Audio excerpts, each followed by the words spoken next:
I'm so excited to be here with everyone. So many friends who have been in this space for a long time, as well as so many new folks coming into the conversation, particularly as a result of the COVID-19 pandemic. It is a terrible situation that we're stepping into, but the way philanthropy has responded has been extraordinary. And so we're just really excited to be able to be here and to be able to host our friend Ricardo Salvador. So what we've seen in our communities, in our nation, and in our world over the past several months has highlighted the urgency of addressing issues in our food supply and understanding the racial inequities embedded within those. So our discussion today is going to demonstrate how those are inextricably linked. We only have an hour though, so I just want to set the stage for what we will do and what we won't be able to get to. The presentation will really be able to set the stage and just kind of scratch the surface of an overview of the food system, the racial inequities on which it's built, and how this has both played out throughout history and been amplified by the COVID crisis. Also, we're going to learn about action steps that we can all take. And this is regardless of scope, scale, size, type of organization that you represent. So with that, it's my pleasure to introduce my friend and colleague, Dr. Ricardo Salvador. He is the director of the Food and Environment Program for the Union of Concerned Scientists. Previously, he was with the W.K. Kellogg Foundation, where we had the opportunity to have him as a member with us at SAFSF and also a member of our steering committee at the time. There's no one who is more skillful and no one more connective at understanding the history of our food system and the disproportionate negative impact of that system on Black, Indigenous, and people of color, and the policy actions that are then required for us to build a more just, equitable, and resilient food system. Ricardo, thank you so much for being here. Thank you very much, all of you, for having me, and thank you for that very generous, overly generous introduction, Jen. I know quite a few of the people on the call, and they're people that I've learned from. So what I have been charged to do is to give an overview of how the food system works, and I'm going to focus on a particular dimension, and that is that we have a marvelously advanced technological 21st century food system that confers many benefits to the kinds of privileged people that are able to join a conversation like this. And at that same time, the system is befuddling because it also depends. It would not function if it didn't still practice medieval human practices. And so I want to cover, first of all, the history of that to show why that is an accurate statement. And then, as Jen has described, get into some of what can be done by individuals such as you. So I'm going to be sharing the screen for the majority of this. So the implication of a food system, and let me see, Wendy, do I need to do anything here, or is it set up for me to go? Oh, I see my answer here. Okay. The implication of a food system is that you've got lots of parts that are working in interaction to produce a specified end. And when we get done, I'll come back to that very technical engineering definition of a system. And so I'll repeat it. Parts or components that are working in interaction to produce a specified end. So the food system is a global system, as you all know. Those of us on this call are beneficiaries of the global nature of the food system, and we benefit in one of two ways. As eaters, we either go someplace where somebody else takes care of all of the details. We literally get to play out the Star Trek fantasy of just wishing what we want and it materializes for us. Somebody else knows how to prepare it. It doesn't matter where in the world it's produced. It doesn't matter how it's produced. Somebody else will even clean up after us. The other way in which we interface with this food system is that periodically we'll go someplace where there is a stock that typically goes to about maybe 40,000, 60,000 items that we can choose from. that are essentially prefab meal ingredients that we will assemble at home in something like about maybe 5 to 15 minutes, and then we have the ready-made meal. We spend roughly about the same amount of time in each of these channels, but because, or same amount of money, but because eating out is much more expensive. Now you're paying not only for the food, but for the facilities, for the service, and so on. We actually eat out on average about a third of the time, but we spend about the same amount of money in each one of these channels. And this is relevant at the moment because the pandemic has completely upended the way that this system works. So as I've said, there are two primary channels, by which I mean the majority of the food moves through these channels, and it is global in nature. And so the benefits that I've listed for you accrue specifically to those of us that are able to pay for what the food system does. And there is real value there. You know, it isn't just the fact that we can wish for whatever we want and it materializes either at a table in a restaurant or on a shelf at a grocery store. It is that that material needs to be produced. It needs to be processed. It needs to be preserved. It needs to be transported before the food system can deliver it to us in what they call edible bites, you know, things that are almost ready for us to eat, and takes us very little time to take it that last step. So those that are not able to cover that cost, which I think most of you here would be familiar, even in the United States, is a significant proportion. Prior to the pandemic, that number oscillated between about 12 to 14% of the population. It has skyrocketed since the pandemic, now oscillating between 18 and 20% of the population. So those that cannot cover the cost in a modern cash economy like the one that we live in cannot do so because they are poor.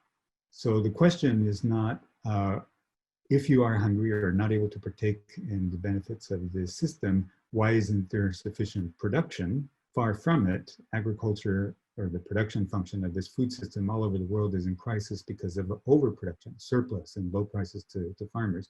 The real question is, why is it that we have a population of 14% during normal times and 18% now during the pandemic that can't afford the, on average, $5,000 per year that most of us would spend on food, you know, 10% of the median income, $50,000 per family. So you've all heard a statistic, I'm pretty sure, that I think is misbegottly stated. And it typically is cited when we want to brag about the qualities of the industrial food system. And it goes something like this. We have such an advanced food system that we need only pay about 10% of our disposable income in order to enjoy all the benefits that I've just recited. And the reason why I think that's a misbegotten brag is that it tells us that we are actually proud of the fact that we pay as little as possible for all the benefits that we've described. And in fact, we're not actually covering the real costs of that system. And part of that is expressed in the human exploitation that is required for the system to function. So if you follow the logic, if you accept it, then the real question that we need to pursue here is, why are there people who don't earn enough that they can afford to participate in the food system of the wealthy, this food system that can deliver anything that we want, whenever we want, as much as we want it? So let's talk about that. Now, I need for all of you to have a cartoon of the food system in your mind as we walk through this. So let's start out with the obvious function that all of us, whether we know how it works or not, assume is out there someplace, and that's the production function.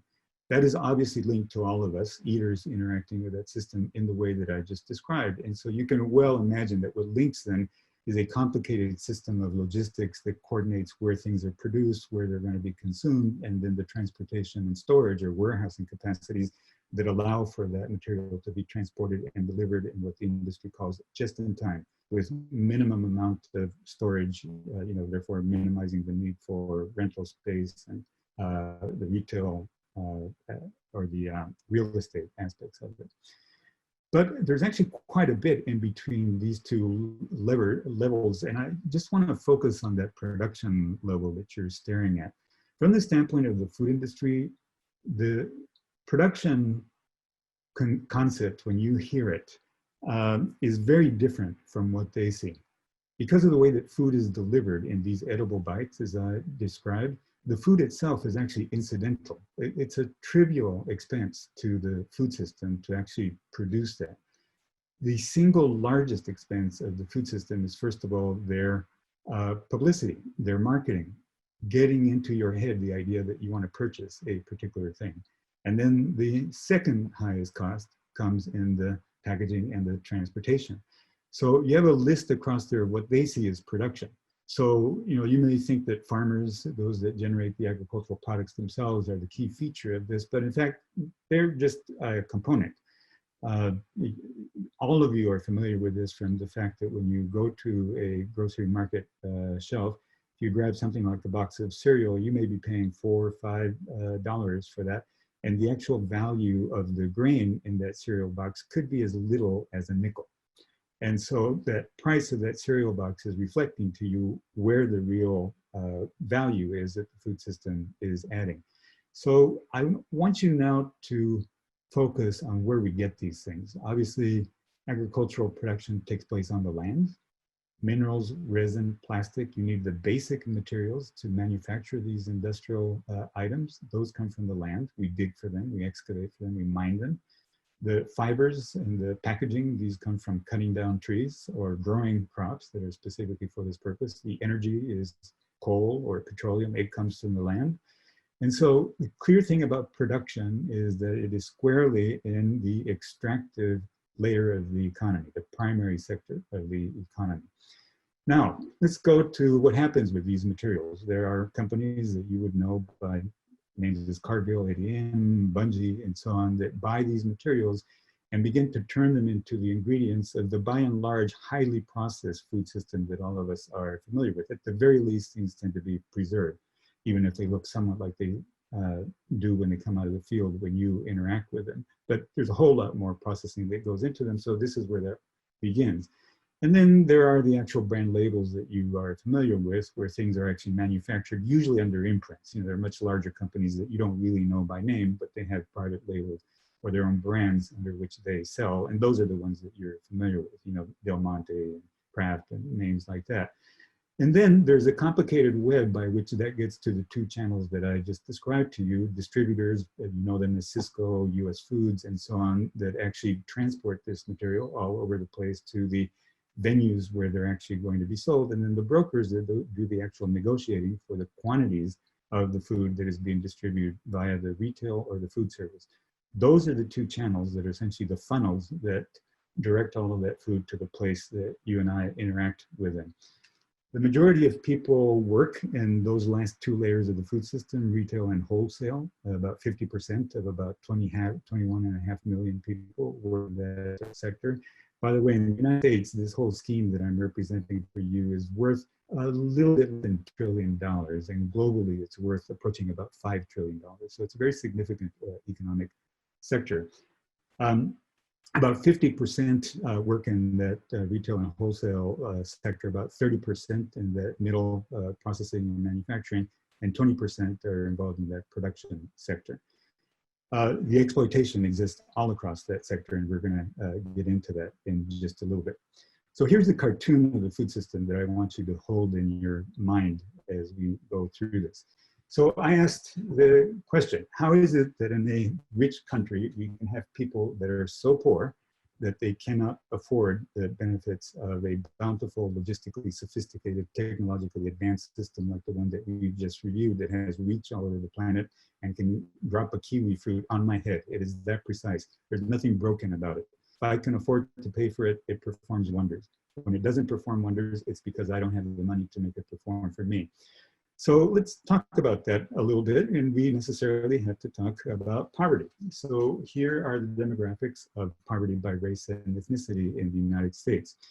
We're approximately 2/3 white, and you can see the breakdown there for what we refer to as people of color, the lumping of the not white that we use very commonly. And I want to compare against that the rates of poverty. So let's begin on the left-hand side pair of columns. You see that there is white poverty. Before the pandemic, it ran at about 9 All of these figures have increased since the pandemic. So I'm stipulating that these are pre-pandemic figures and the latest figures that you can get from the Census of Agriculture, the United States Census. But then let's compare those rates of poverty as we move through these other categories of people of color. Among first people, the rate of poverty is immense. It is the highest that there is in the country, but let's work our way up through that. So 9% for the white population, a little bit over twice that for the Hispanic population. It is a little bit higher than that for the African-American population, and it is about 3 times the white poverty rate for Native Americans, the first peoples on the continent. Now, I know that there are facile explanations for this. People will talk about how if these folks just got educated, if they were ambitious, if they just work hard like the rest of us do, that they would be able to partake in the economic benefits of this nation. And I want to stay on this slide to just walk you briefly through a history that will do far from justice to the reality of the situation. There is a reason why I wanted to underscore where we get the start in this system, the land. The land is the source of everything. The water that we use to irrigate, the minerals that we use to fertilize, the fibers that we use for packaging, the energy that we use to transport, and that is embodied in every part of the system. You control the land, then you have the first factor of economic production. It's how you build wealth, which is what the white population did by appropriating in a massive land grab the land of the first peoples of this continent. Now, it is not productive at this point to get into the fact that this is the way that humanity has spread across the planet. I'll just acknowledge that. But we're talking about features of US society that are different from the narrative, the mythology that most of us hold. And so, speaking the truth, a massive land grab that was predicated on eliminating the people that held that land previously, justified on religious premises, was essentially the tool. There are laws, policies that justified that we did that. Originally, the doctrines of discovery. Both Catholic and Protestant sides of the world agreed to these doctrines of discovery that essentially justified the appropriation and genocide of this land on the rationale that they were Christian and the Native Americans were not. And the appropriation of land took the form of various policies, such as the 1830 Indian Removal Act. And we could go on with a long list of these. I merely want to drive home the point that those that have land today have land because it was appropriated. One way that this is clearly reflected is that farming and ranching in the United States are 96% white, 96. That is not a natural outcome of the demographics that you see on your screen. That is an engineered outcome, facilitated by policies that favored some people who wrote the laws to benefit themselves and excluded others, which is essentially the snapshot that you see on the screen. The African-American case was a case of a population that was abducted from a completely different continent, treated as property, brutalized, terrorized in order to keep them under domination, where they were separated not only from their foodways and their traditions and their languages, that they could not organize, that they could not rise up, but families were split apart because they were considered to be less than human. And one legal formulation that existed for several decades after the foundation of the nation, all the way up to the Civil War, legally judged to be only 3/5 human. You know, human enough that you could give them instructions, that they could count as wealth for the slave owners, but not sufficiently human so that they could actually vote and exercise the same rights as the other human beings in the United States. Their descendants are among us today. The original number of people abducted over about 320 years from Africa to the entire American continent was about 12.5 million. 3.5 million of them ended up in what today is the United States, and they performed the forced labor of making the white people rich in southern plantation agriculture. And the web of mercantilism and wealth building that resulted from that created wealth throughout all of the United States and into the Netherlands, France, Belgium, England, and so on. Essentially, the development of the industrial economy would not have been possible by people whose descendants today, as the headlines attest, cannot participate in that wealth because they are systematically excluded, even though their lineage is responsible for that wealth having been built to begin with, purposely, with laws, with policies, that today are still reflected in incredibly the debate over whether they should actually have the full franchise, whether they should have the same liberty and facility to vote as the rest of us. There's so much more to say on this. You just need to grab a paper and know how to read it to know that I'm not talking to you about history. I'm talking to you about today. So let's go to that last column. After emancipation, one choice that we might have been to say, we recognize that we have been appropriating labor, that we actually need to pay the fair value of that labor if we're not going to perform that labor for ourselves. And this is a laughable proposition, as you all know. We did nothing of the kind. We essentially rotate various populations of economically desperate people, and they don't happen to be just economically desperate people in order to do this work. These are folks that we make poor. A very specific tactic is, for instance, not to recognize the basic economic dynamic of supply and demand. There is a demand for labor in agriculture. We don't meet it domestically because we won't deign to do that work. And so therefore the people that do meet that demand are immigrants. And we don't recognize them by giving them the legal status to come into the country to perform that work legally. So when they do that work, they are terrorized. They have no rights. They can be exploited. You can pay them whatever you want. You can rape the women. You can garnish their wages. You can do as you please because they have no right to sue you. They can't do anything. They're powerless. So when I say exploitation, this is not a turn of phrase. This is not an aphorism. I'm telling you the brutal truth about what is necessary for this system to work. Without the features that I just described to you, this system does not come into being. We're not eating today, period. Now, here's some evidence of what I've just rehearsed for you. Here's the definition of genocide per the United Nations, ironically, defined after the Second World War because of the horrors of Nazi Germany. This is tied directly to this history in a circular way, in that Hitler famously said that he modeled his programs on what he saw the US do to exterminate Native Americans. So coming full circle, here are the 5 criteria that determine genocide. Every one of them is fulfilled for the way that the Native American population was dealt with in the United States to acquire their land and then apportion it. Again, 1862, the Homestead Act, one of the major legal ways in which that was done. I've already rehearsed for you just the tiniest sliver of the African-American experience in the United States and the way that history reverberates to the present moment.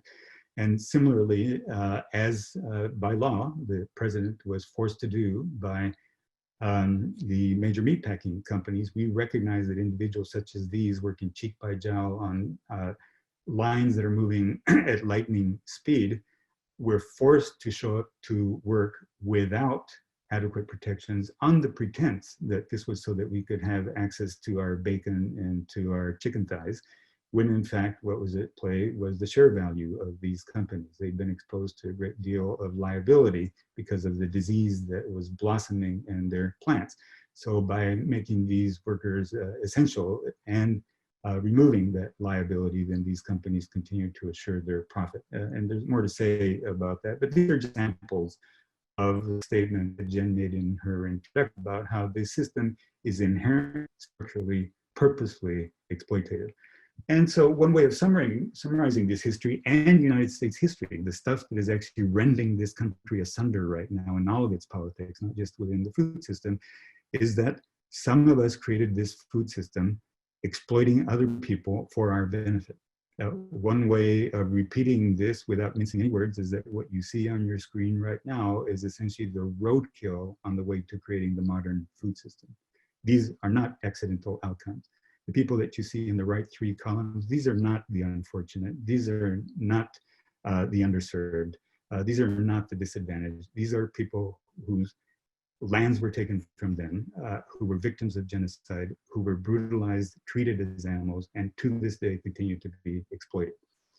So if we want a system that is different from that, what to do? The basic principles of building wealth are that you have the factors of production, land, labor, and capital. And the first 2 are essential. You make capital by combining land and labor. That's just orthodox economics. Well, obviously, since what we have is an equitable distribution of wealth due to the appropriation of land and labor, that's what needs to be reversed. And that's what policies need to do. And we need to have the muscle in order to be able to force that to occur. Now, I need to bring this to a close so that we can get into more of a discussion. I want to give you a tool. You can visualize the food value chain linearly, beginning with production all the way to those two funnels that I described to you, are the main channels by which the food system delivers its food to all of us that are sufficiently wealthy to command it to, drop a melon on our head or a salmon or whatever we wish, whatever comes into our little head. Well, we actually can match up laws, specific policies that are exploitative in nature all the way throughout that system. So beginning in the field, there are laws that exempt farmers and labor contractors from providing occupational safety and health provisions and measures that the rest of us expect in our offices, not to mention in the field. So they can legally be exposed to some of the most toxic chemicals that are known. They can legally have children, the age of 12 in the field with them, whereas we require other children of school age to be in school, not out in the fields. These are exemptions to labor and occupational safety health. So in other words, we know exactly what we're doing and we know exactly whom we're doing it to. Those are laws that need to be corrected. I've mentioned already why immigration policy reflects a subversion of basic orthodox supply and demand dynamics. So that needs to be rectified so that people that perform essential labor so that we can eat are actually recognized for the value that they bring to the system. Wage structures need to be addressed so that if you work in the food system, you're not some of those poor people that can't afford to eat what you're actually helping to put on people's tables. People need to be rewarded in such a way that they can lead a dignified life when they perform essential labor. It's just that simple. There are no excuses for the way in which we treat the labor in agriculture. So we, together with our partners, and by the way, you could go throughout the entire value chain pointing out policies like that that need to be reversed. In the headlines, you've all been seeing the policies that apply to meatpacking plants, for instance, over just the last few weeks, the last few months. The tool that you have on your screen right here was co-created with our colleagues at the Heal Food Alliance. And it basically walks through how you can reverse these policies that limit access to land, labor, and capital for Black, Indigenous, and people of color that have been excluded from getting into agriculture for all the reasons that I just recited for you. So our friends at Sustainable Ag and Food Systems Funders are going to do us the kindness of sharing this with you next week. We are formally launching it tomorrow on Juneteenth, commemoration of Freedom Day. And I also want to mention another resource that Anthony Chang just shared with me yesterday. Anthony is on the call. He is at Kitchen Table Advisors. There were about 3 different resources that are posted to Kitchen Table Advisors website that I recommend that you consult because they address the root causes of inequity in the food system and specifically calls for what philanthropy can do about the situation. So taking a great deal of your time and covered a lot of territory superficially, very poorly. Hope it gives you the snapshot that you were looking for. Thank you, Jen. Thank you so much, Ricardo. And, as I mentioned at the beginning of the call, you cover everything so well and so quickly, and there's so much that we all as individuals need to dive into so deeply. I want to go a little bit more into some of the specifics. So the recommendations for action focus on policy change, and you mentioned specifically immigration laws and wage structures, and also talk specifically about reversing policies that are already in place. And the fact that we have to recognize that our food system is built on inequity, so built on stolen land and stolen labor. So a 2-part question as it relates to that. First of all, what recommendations do you have for philanthropy, which we acknowledge is a majority white and a majority privileged industry, to address the structural racism that's inherent in the food system? And with that, how also can smaller funders, many of whom are on the call, and so funders working maybe either at a smaller endowment level or a smaller geographic level, city, county, or state, affect change in policy and in systems? Yeah, I'm likely to repeat the same two things for every question that you have about the food system. So here's the first time that you'll hear this. It is about political power. And now, some of you, may be allergic to the concept, but let me explain what that means and how there's ways that philanthropies, folks working in the C3 sector can support the building of political power to undo a system that has beneficiaries that earn in the United States, as I've said, $1.8 trillion. That's $1.8 trillion that says the system is going to stay the way it is because they benefit from that. So the political power that I'm talking about, I want to illustrate for you so that you don't just see me waving my hands and you know what I'm talking about. It was flaunted about a month ago in several different ways. I'll give you two examples. One is that this particular administration has had a clear goal from the very beginning of either reducing or completely eliminating the flow of immigrants into the country. I'm not telling you anything new. They've been transparent about that. They would not deny what I'm telling you here, so I'm reporting that to you. They've used a number of different legal and extra-legal devices, and they saw the pandemic incredibly after they accepted that there was a pandemic. They were very late, as you know, that's part of the story. But after they accepted there was a pandemic, the first public relations flourish that was their instinct to utilize was to shut down the borders. You all remember that. I was speaking the morning that this was announced with a Washington Post reporter, and I predicted to this reporter what was going to happen. I said within 24 hours, the big ag industry, particularly fruits and vegetables, the meat packers, the big dairy industry are going to be in the ear of the Secretary of Agriculture, and they're going to say, we actually need that flow of laborers. They speak in code. They wouldn't have said illegal laborers, but that's what they would have meant. Both a combination of illegal laborers and also laborers that are covered under a program that's called domestic workers, who are a relatively small proportion of the total farm labor and food chain labor.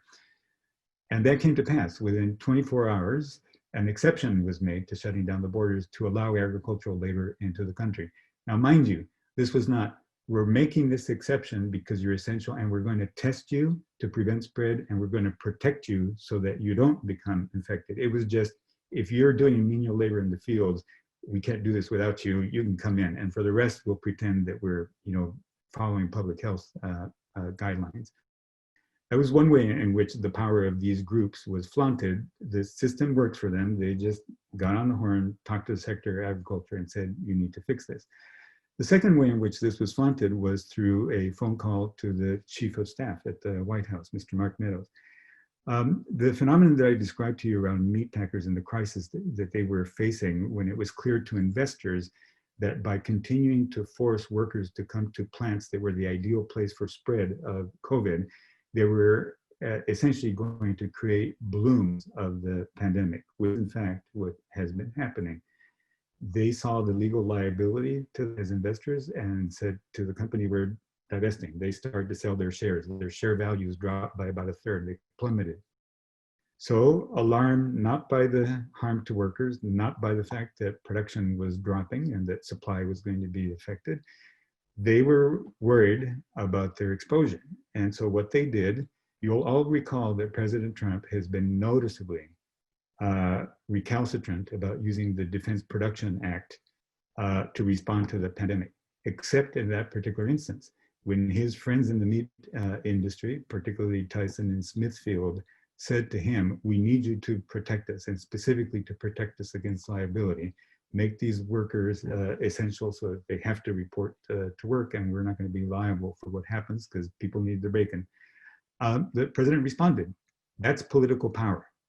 Now, farm workers, meat packing workers, the workers that work in the dairy industry, they don't have that power. They need to build that power. And they build that power by organizing. They need to be able to communicate with each other. They need resources where they can share their experience, where they can develop common strategies, where they can partner with organizations, this is going to sound self-serving, but like ours and many others that do federal policy advocacy, and jointly be able to exert political power to force these things to change. So that's one answer. You may be alarmed because I told you that there's two. The other one I can be very quick about. It is so simple. It is tell the truth. In all the places where you are, we all have access to privileged spaces. There is a mythology about this food system. Tell the truth about the food system and make it so people are embarrassed. People don't want to be a part of a food system like this. And that motivates them to do whatever is necessary in order to transform it. Thank you so much for that response. I think, I'll just lift up a couple of conversations that you mentioned when we think about how we are in our places and spaces in philanthropy. So I'll highlight the second component that you mentioned in terms of telling the truth, specifically how white-led organizations and organizations who are in places and spaces of power are often seen and heard differently, and leveraging that for conversations that may be uncomfortable, which is, if it's uncomfortable, those are the conversations that we then need to be leading and leaning into those. So I'll make sure that, just to emphasize that both conversations, communications in that space, and then also the second point that you made, talking about building power by organizing. And so how to affect policy, whether it's at the hyper-local level, the state level, or the federal level, by helping support organizing. And philanthropy can really shift in that by doing things that offer general operating and also support ways that you might be investing in organizations that you may not have invested in the past. So thanks for that excellent explanation of how we can make those investments at all of those different levels, and how we can also be partners in really unwinding the racial inequities.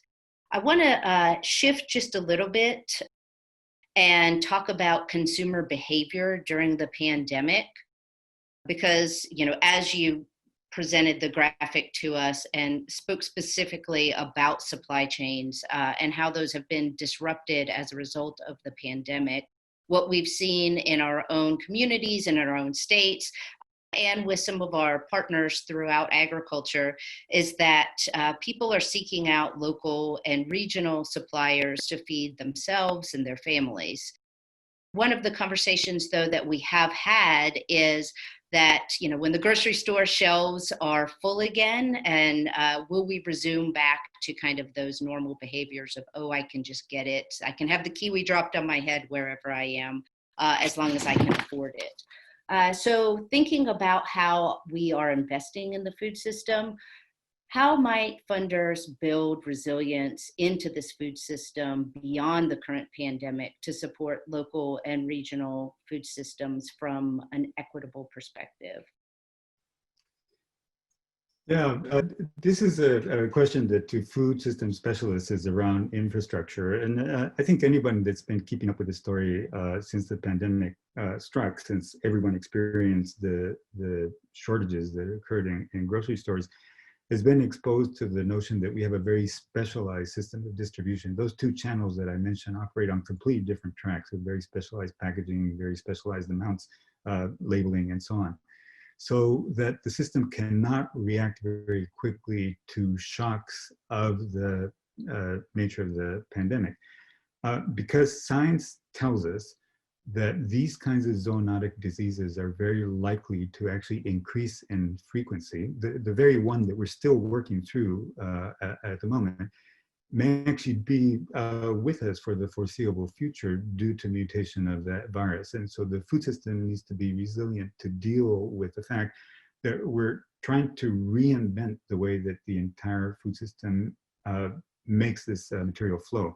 Which reminds me, I'm going to make a mental flag to the point I'm trying to make there, but I did say to you at the beginning that I'd come back to this engineering definition of the food system, components working together. in order to meet a particular stated goal, that's where a problem is. My humble assessment is that we don't have common agreement at a social and political level about what the goal of the system is. If you're in public health, you may think that it's about providing nourishment so that the population can thrive, be healthy, have a long, meaningful life. You may not necessarily have that view if you're in the food system in particular corners of it. Your motivation is your responsibility to your shareholders and making profit. You may tell yourself that it's about feeding the world, but that's incidental, as we've seen in the case of meatpacking. They see their responsibility being, in economic terms, a siphon to the flow of, cyclical flow of capital and society. So I just wanted to tie up that point. Now, coming back to where I was going with this linear system, which is tightly coupled and very fragile, and on the definition that we've all witnessed, that if you take out one piece of it unexpectedly, the Jenga tower falls over, is something that we have the knowledge to undo. I want to use a metaphor here. I'll have to be very quickly because of time. This system is actually a creation of about the last half century. Prior to that, we had a highly distributed system, which in an engineering sense means you have lots of different nodes with branches to distribute, in this case, food. So these would have been regional markets and many more local retail grocery stores and so on. So the specialization and the concentration is the thing to reverse, not to eliminate. I'm being very clear about that. At least if the constraint is you still want to have orange juice, tea, chocolate, things that come from other parts of the world, then we still need a component of a global system functioning. But major aspects of the system need to change. That needs to be supplemented by a robust, richly distributed system. And here's the metaphor that I want to use. I think just about everybody on this call, I'm going to hazard a generalization, may have had a little bit of a learning curve when all of a sudden we start to transfer all of our business to virtual meetings like this. But I hazard very few people actually thought about the miracle that it is that we can just flip open our computer and be in touch with anybody on the surface of the planet. Just like there is this hidden story behind the food system, behind those grocery store shelves that I've just described. There's a hidden story about why there having to be trunk lines and fiber optic infrastructure all over the planet that allows information to move in packets at lightning speed over a system that was defined in the 1950s by the Defense Advanced Research Project Agency as being a defense communication network that was so robust, so resilient, that if the worst possible catastrophe imaginable at that time, which was nuclear holocaust, hit a part of the system, it would not collapse, it would continue to work. And meeting that specification by telecommunications companies is what gave us the internet today. So you can knock out a big part of this highly distributed system, and the majority of us are still yapping at each other on Zoom. We don't know the difference. That's the kind of food system that we need, and the key infrastructure feature is this highly distributed nature. Now, that's conceptual. Down on the ground, that behavior that you talked about, this needs to be profitable for producers so that they have incentives to be able to participate, which means that all of us need to insist on the policies that, just like we invested in making the industrial food system possible, it exists nothing like the free market, by the way. If you don't, this is not part of your background knowledge, I'll just tell you that over the last 3 years, this administration, the market has not operated in agriculture whatsoever. By one tally, there have been about $100 billion invested to prop up the system because it doesn't function by free market rules.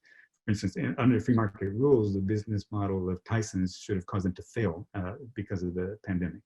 And instead they're thriving because the government is protecting them. So what this means then is that we need to make an investment in the system that we're talking about. The size of the investment is such that philanthropy can't cover that investment, but philanthropy can create models and it can reinforce things such as the messaging and the working examples that then large-scale federal infrastructure can be put in place to supply.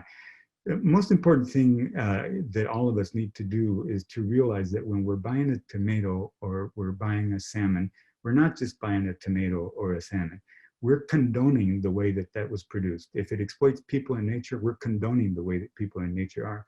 If it costs us 12% more in order not to exploit people and nature. We should not see that as a cost. We should see that the same way that we're now paying $1,000 for a phone when we used to pay $150 for a phone. We recognize the value. We pay that willingly because we see that it's better. So if it's better not to exploit workers, if it's better not to treat people as less than human, if it's better not to pollute water and it costs 12% more, or whatever the cost is, work that philanthropy can do is to get that thought into everybody in the food system, including the people that make up the food system, the major decision makers in the food system. You all have access to those spaces where food chain workers do not. So that would be a very important thing to do to justify the counter argument to what everybody says right now when we talk this way. The industry says, but we're so efficient. Who could have seen this situation? It'll never happen again. And so we actually need to be prepared with these counter arguments about what we're willing to pay for. And if you're willing to pay for things, then they will come into existence. Ricardo, I can't thank you enough for the time and the wisdom that you've shared with us. And, I want to emphasize again your last comment about, what we value and living our values, both in our personal lives and in our professional lives, and then really thinking about how we can support that in creating what we say we'd like to see and how important actions are. And again, when the headlines that are headlines for a lot of us in the white community now, but have been the reality throughout history of the racial inequities and the racial violence that's taking place, that what we need to do needs to focus on action and not only hiding behind thoughts and words. So thank you for being a friend. Thank you for being a partner. Thank you for being a guide with us today. I want to turn it over to Virginia Clark, the Executive Director of SAFSF, to close us out today. Thank you all so very, very much. It's so important to have this conversation with all of you. And those of you who have signed on to listen into this conversation hail from almost 40 states, from Hawaii to Florida, Alaska to Maine, and everywhere in between. As I hope you can clearly see, we are all impacted by the food system. I've been in this work for almost 2 decades, and each and every time I am on one of these calls, I learn something new. So please, whether I know many of you are new to this space or have been doing this for just a short amount of time, I'm also really grateful to those of you who have been doing this for several decades, much longer than I've been doing it, have also joined in. There is space for all of us in this learning. I'm grateful that you took the time to be with us, that you offered your questions and comments when you registered. That was amazing, and your input really helped to craft the conversation. A couple of things that I wanted to flag that really struck me as Ricardo spoke. Ricardo, your comment about, I'm not talking to you about history, I'm talking to you about today. I want that to really sink in for folks. Your comment about how it's political power.